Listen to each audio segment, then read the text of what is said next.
He won? Yeah, he did, and I'm really happy about it. All right, this is going to be a completionist sort of live stream. Not in the sense that I'm going to defraud charities. Thank you. Not that completionist. No, I mean I'm gonna try to beat the game, try to get 3 stars on all the cups and such. I hope they don't have mirror mode. That would make me a sad boy.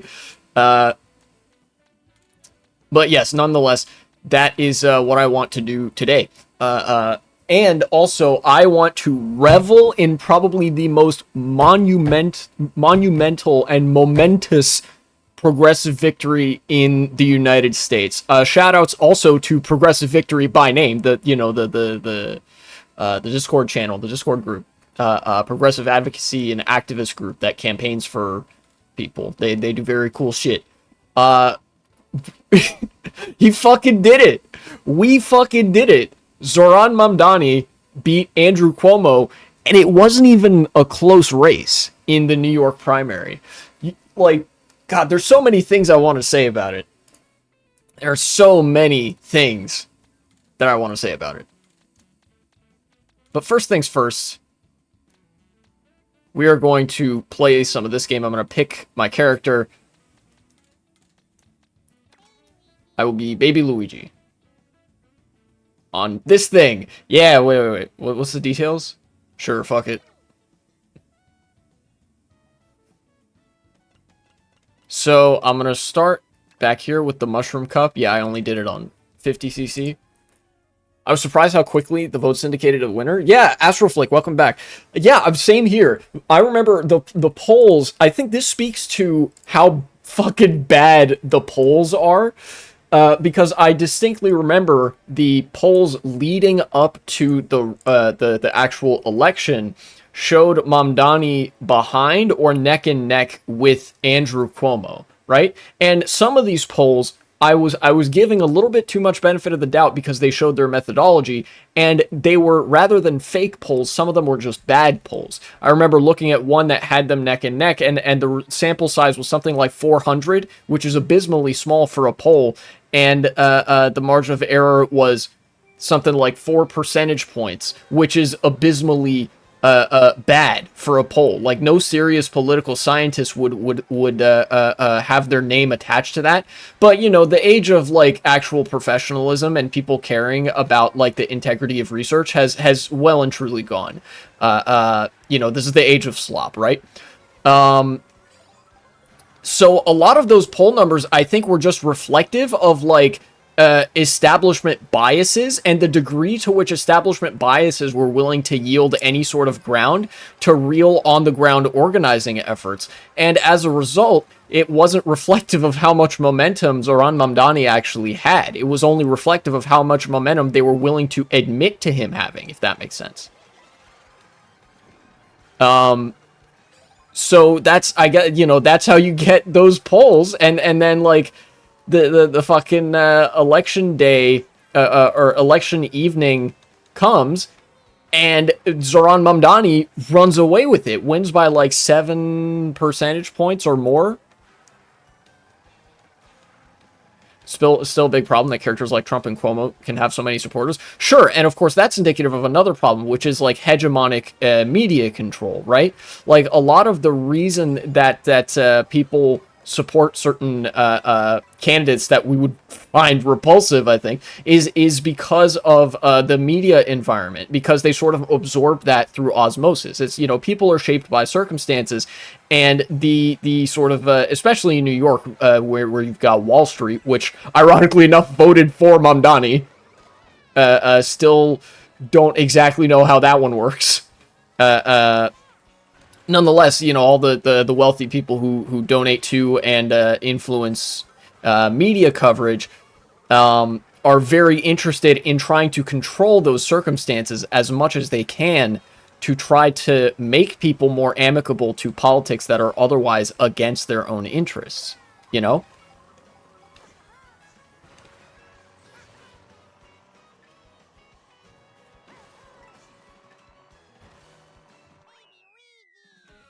So it like he won despite overwhelming systemic control against him, and it's like that plays into the only reason that like so many people will vote for Cuomo is either because they're, you know, Trump supporters, or because they just sort of absorb that through what limited media coverage they see. You know, it's kind of like apathy defaults to the strong man.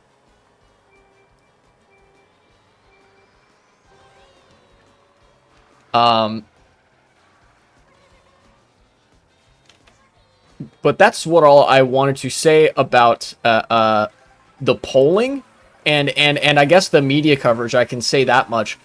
Uh, uh, now we do the you know, the hard part, which is trying to make his mayorship a successful one. The Democratic establishment, I think, has already more or less committed to not supporting Zohran Mamdani in the general election campaign, right? Like they either, I don't think, are going to support him, or are like straightforwardly going to support the Republican candidate, or like Eric Adams or somebody, right?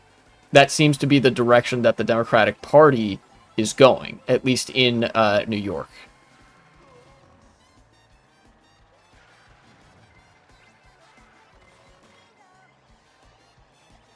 Saw that the poorest median income voted Cuomo and the higher ones voted Mamdani. Do you think there's a black voter going for Cuomo situation, or educated voters being for Mamdani? It can be both. Yeah, it is. It is a little bit of both.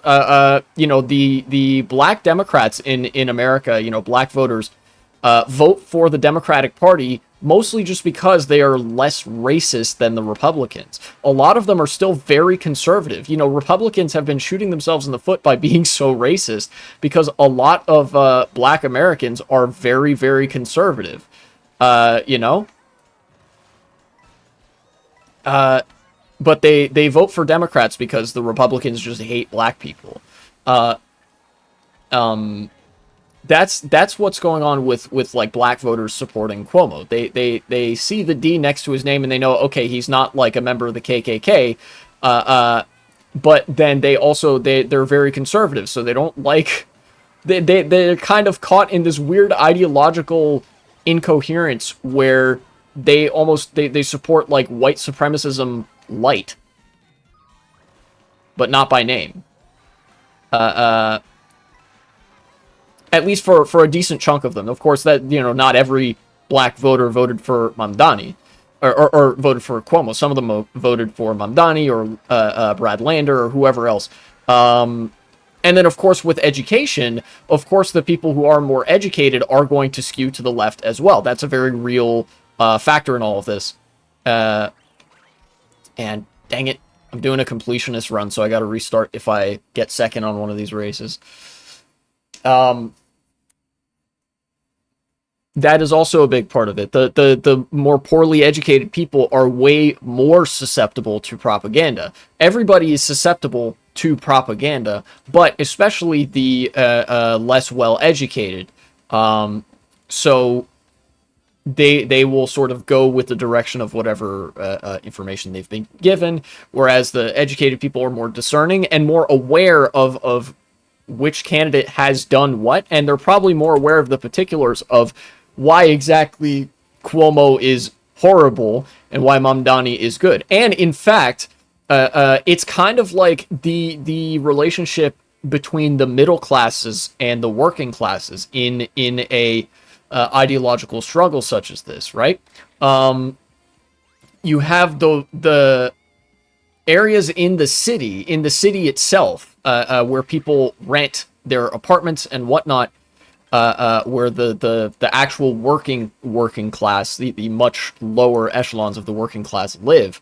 They broke for Mamdani. The biggest boroughs in New York voted for Mamdani, more so than Cuomo. But then you have the smaller, more suburban boroughs, like Staten Island. They voted for Cuomo because it's full of like fucking middle class, petit bourgeois, like Hitlerites and stuff like that. You know, it's the same old thing. The middle classes are the backbone of fascism and authoritarianism in all its forms, right? It was the suburbanites that supported Cuomo, and it was the urbanites, the city dwellers that supported Mamdani.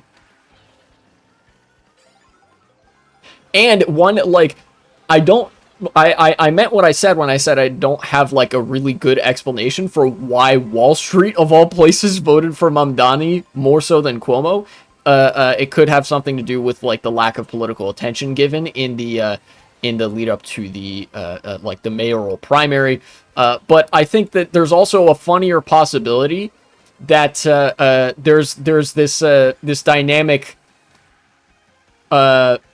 where the really wealthy people are starting to turn to the left and be like, please God, charge me more in taxes. I don't want this shit city to go to shit. You know, we all live here. And they're like, basically they're sort of like political hobbyists who have developed sympathy for left-wing causes.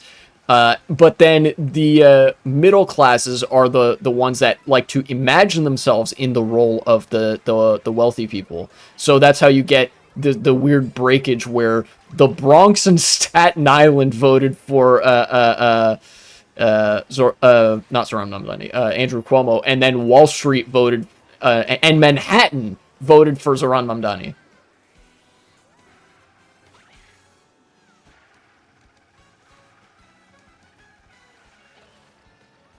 Wall Street also supported Trump, who boasted about 400% tariffs, so they must be idiots on drugs. That is also possible. Very, very possible.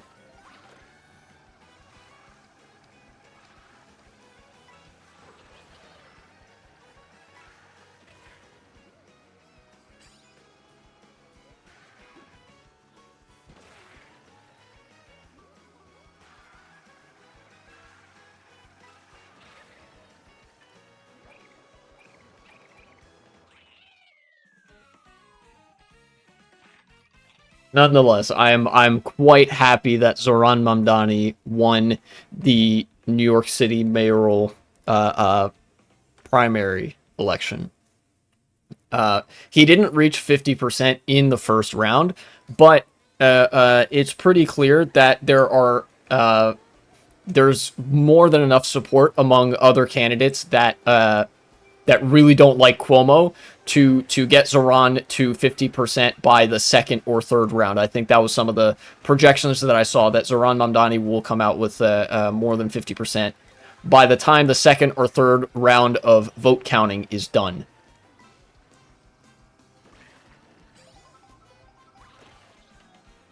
Okay, Superhorn. Lander's honestly a G. Nice to see someone who sticks to their principles. Yeah, you know what's interesting?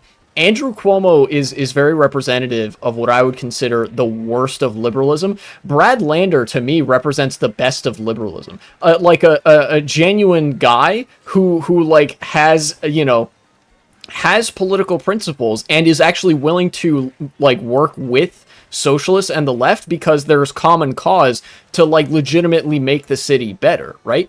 Andrew Cuomo represents the sort of business as usual liberalism, like liberalism with a capital L, of the kind that you would see Emmanuel Macron or somebody engaging in Europe, right? You know, like that sort of thing.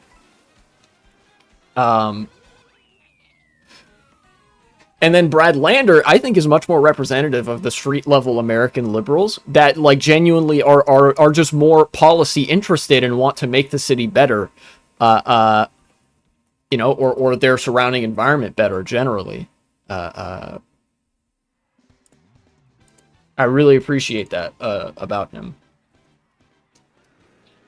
And it was nice to see he's not interested in engaging in the civility politics. I saw his concession/victory speech where he was like, hey, you know, we did well, but we didn't win.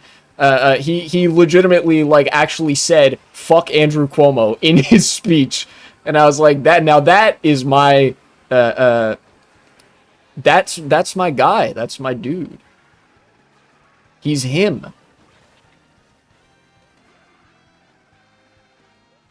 All right.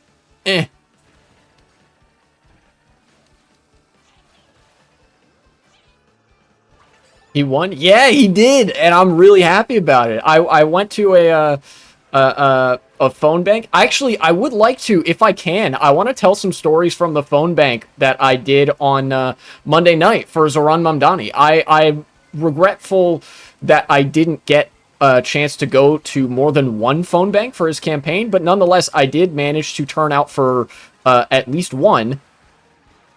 And it was last night, or not last night, Monday night.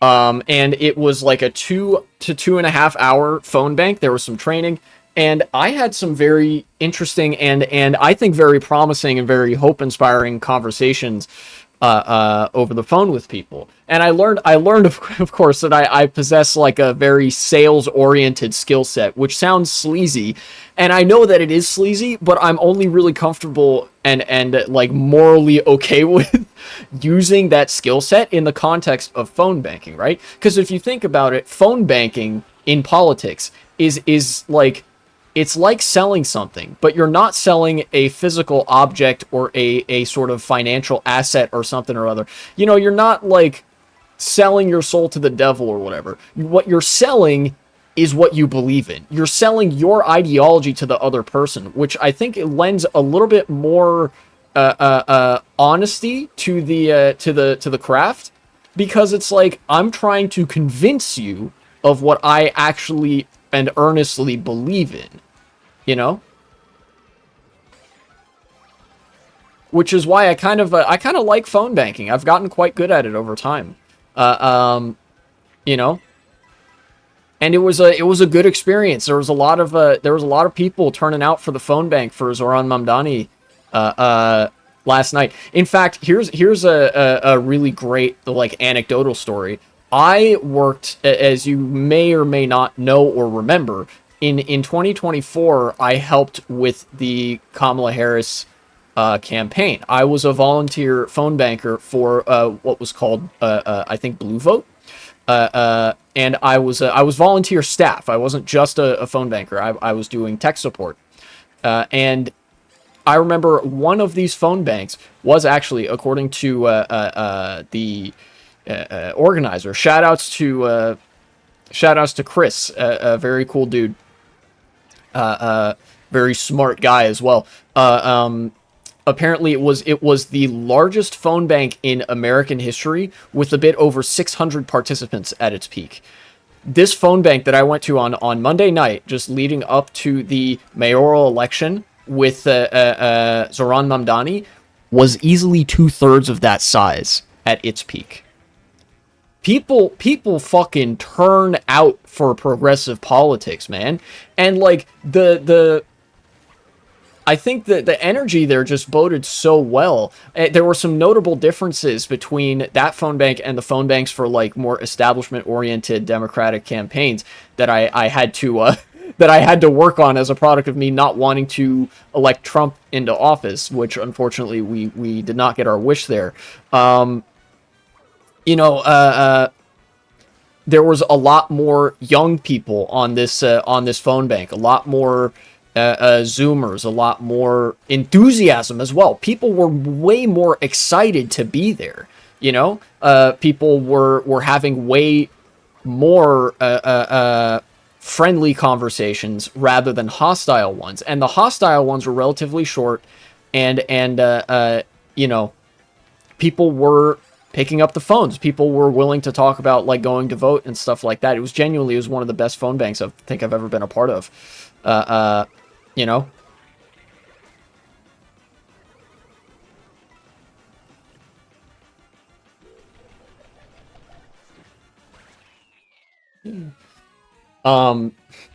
But now if I can get to some specific convos that I had over the phone.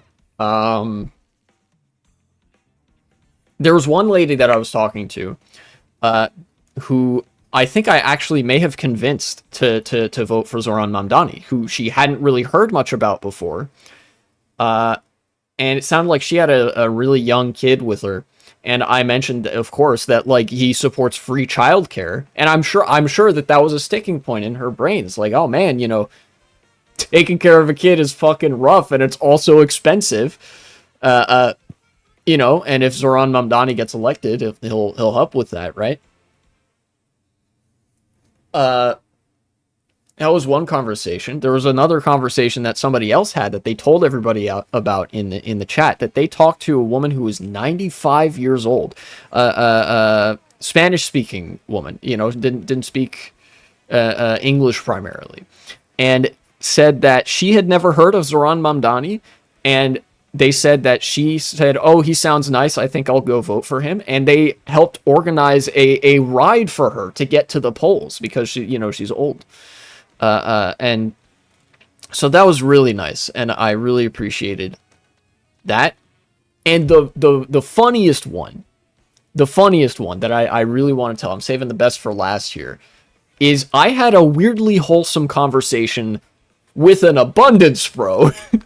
Now, we all know, as socialists, we all know what our stance is on abundance liberalism. That ideology sucks. They stole our mojo, or at least they tried. We're trying to buy the block back, as it were. But no, this guy said it wasn't even the person I was calling. He was one of their co-parents. And he said, "Well, you know what, though? I've got a minute. Do you want to give me the pitch?" And you know, he was very accommodating to the role of a phone banker and all this. And I was like, "Oh, yeah, all right. So, you know, since you offer, I'll give the pitch."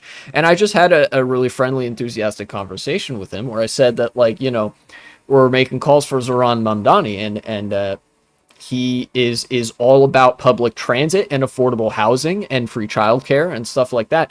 And I explained the policy wonkery, because I know that the abundance liberals fancy themselves policy wonks. I explained the policy wonkery of the 1-2 punch of freezing the rent and building more affordable units. And I think I might have gotten through a little bit, because, you know, I even included that part of the problem with housing is that there is not an abundance of affordable housing units, and we need to build more of them. You know, of course, I didn't necessarily convince him to vote for Mamdani, but that's, you know, that is all well and good, because he said, "Look, you know, whatever my feelings, I might rank him on my ballot, and I think we can both agree that we really don't like Cuomo." This guy was not a fan of Andrew Cuomo. And I was like, "All right, you know what? That is all right in my book. You know, have a great evening." That was the conversation, weirdly wholesome and cool in that sort of way, and it was all around a great experience. And let me tell you, I was over the moon when I watched those election results. I was going in chewing my fucking fingernails, dude. And then the results rolled in, looked pretty good for Mamdani, but there were still liberals that were saying, like, it's still early, he's not gonna, you know, he won't maintain this lead or whatever. But then the lead just didn't shrink. and it was like, oh my god, the polls, like, gaslit us again into believing that they weren't just a weird lab concoction of my sources, I've made it the fuck up, right? Because he won by 7 points, when there were polls still predicting that he would lose in the final round by, like, 5 or more points. The polls are all, like, fake. But again, not to detract from the fact, I was over the moon last night.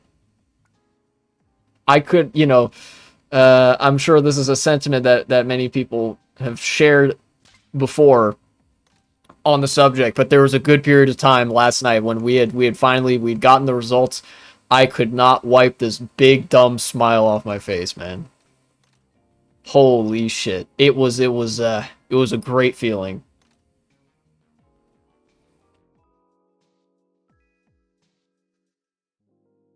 I think Democratic voters are definitely becoming more radical. I was surprised to see my mom, who was always a moderate Clinton Democrat, get excited when I told her Mamdani won. Yeah, I think that's true. I think the average, like, Democrat voter, like the rank and file Democratic Party members, are becoming more radical. They're moving more to the left. And that's pretty cool, actually.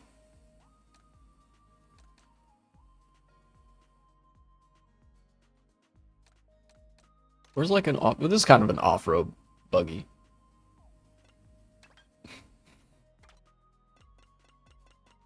Okay, so I've got 3 stars on the Lightning Cup. I've got 3 stars on the Special Cup. I still need these intervening cups. Let's go with the Flower Cup.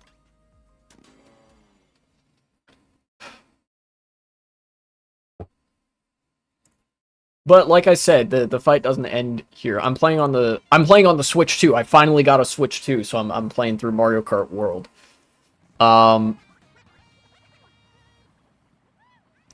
the fight for the soul of New York City, the fight for the soul of America is just getting started.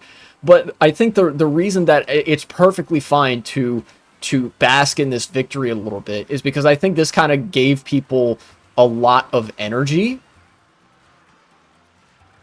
I think like people, instead of being deflated or feeling tired as a result of the efforts that went into securing the Zohran Mamdani W in this campaign, I think what happened was that people looked at that and it almost like gave them a second or third win, that they were like, holy shit, we can keep going, like we can fucking do it, you know. And I think that really cushions the blow that, of course, there's still a lot more to do. It's just now it seems way less, like, difficult to do it because we've already done a significant thing in, like, overcoming insurmountable or almost insurmountable, like, odds and media control and whatever the hell else. And now we basically have to be the Zohran Mamdani squad. We have to make sure that Zohran Mamdani is protected from the fucking big bad establishment at all costs. And we have to additionally make sure that the ground is set for other Zohran Mamdanis to come to the fore in other cities, in other towns across the United States. Because I think, you know, for the things that didn't age so well with my video about how do you fight fascism, there is one thing that aged really well, which is that we are going to win this fight with politics at the local level, right? The fascists are not competent enough to fight us if we win at the local level. You know, when you win at the local level, when you get people involved in their local politics, invested in the community around them, you make change that is almost impossible to unwind, because there's no argument that you can make about it, like coming from the top down and imposed by some authoritarian whatever, you know. Like, think of the kind of things that happen as a result of local political projects. More affordable housing gets built. More parks get built. You know, maybe there's some nice basketball courts that get introduced in like, you know, low-income neighborhoods. Disabled Americans get job training or something like that. You know, public transit gets expanded. People's lives get easier and more lively, and the community gets more connected. How the fuck, as a fascist, do you like convince people that somehow that's bad?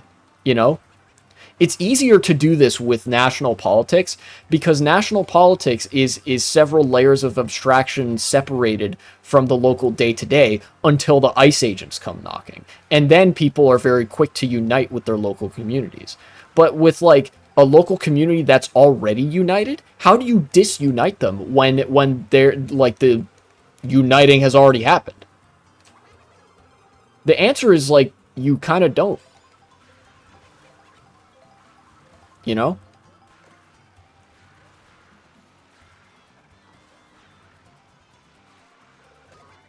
So, you know, where pre-inauguration me was saying that like we would do this with ballot measures and whatever, because I really was not optimistic at the time about local candidates winning races, like local progressives winning in these races where the party machines were very strong. Now it seems like, you know, electoralism is back on the menu, boys. We could just straight up elect a progressive socialist, and they'll be like spitting their shit.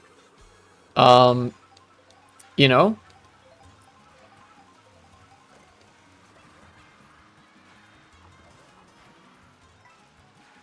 Anyways, look, in the other segment that I made, I think this is also going to be a segment. In the other segment that I made about Zohran Mamdani, I said there is hope for America if he wins.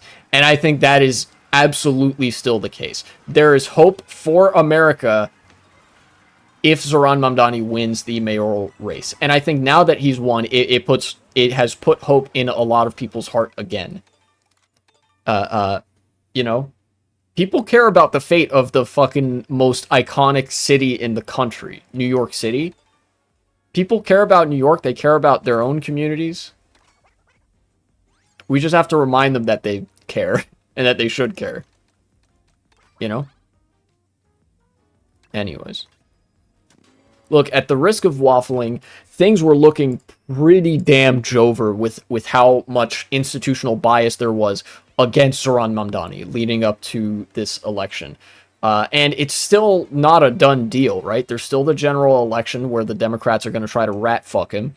And there's still the mayorship itself, which is, again, no lean feat because he's not going to have the support of his own party. But the DSA has been energized by this. The Working Families Party has been energized by this. The progressive base has been energized by this. The establishment is shitting themselves and pissing and coming and like seething and maulding. And I think I can say that we are so Barack right now.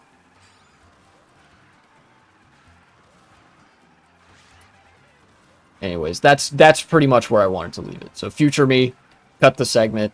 Zohran Mamdani, 1,000 years socialist democrat mayorship, free buses ad infinitum. I'm Mamdooning, etc. Thanks for watching, and support the channel if you would be so kind.